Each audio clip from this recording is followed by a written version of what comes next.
Dr. Kary Mullis was awarded the Nobel Prize for his invention of the polymerase chain reaction, the PCR.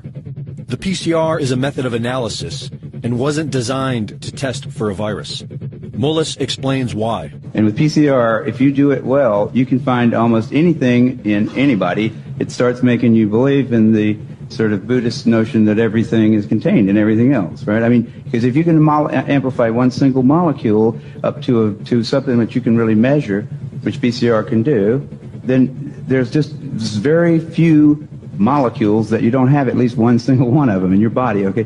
So that could be thought of as a misuse of it, just to claim that it's meaningful. The PCR test can potentially find anything you are looking for, depending on how high you turn it up.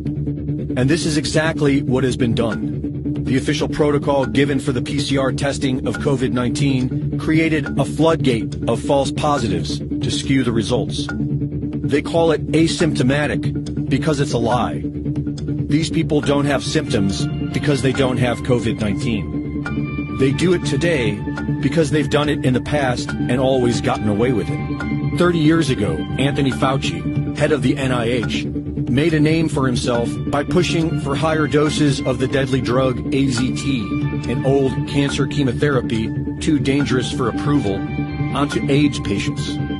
Kary Mullis was hired to measure HIV in people's blood samples with his PCR. He was working under the premise that HIV was the probable cause of AIDS. But when he went looking for the proof, he found there was none. They just made it up. What is that paper? Who do I go to for that? And I looked around, I asked a couple of virologists at that company, and they said, no, you don't have to reference. I said, I have to reference that because I don't know where that came from. How do I know that? And it turned out that nobody knew it. And I was getting really freaked about that. That's when I first started saying, they don't know.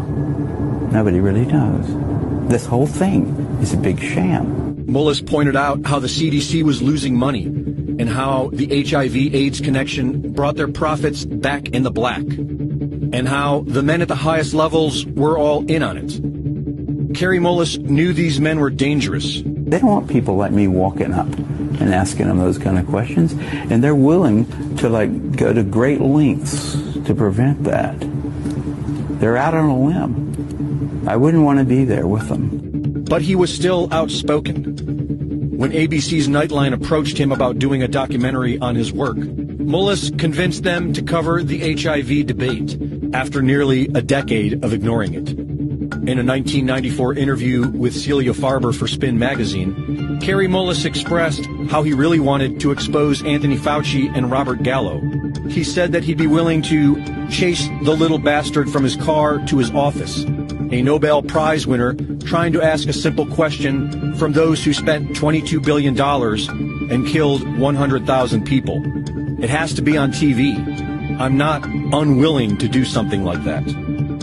Unfortunately, not many people were listening back then. And on August 7th, 2019, just about 3 months before the first utterance of COVID-19, Kary Mullis, age 74, a Nobel Prize winner, inventor of the PCR test, a man who was once willing and eager to expose Anthony Fauci, quietly died of pneumonia. The timing of it all is mysterious to many of us.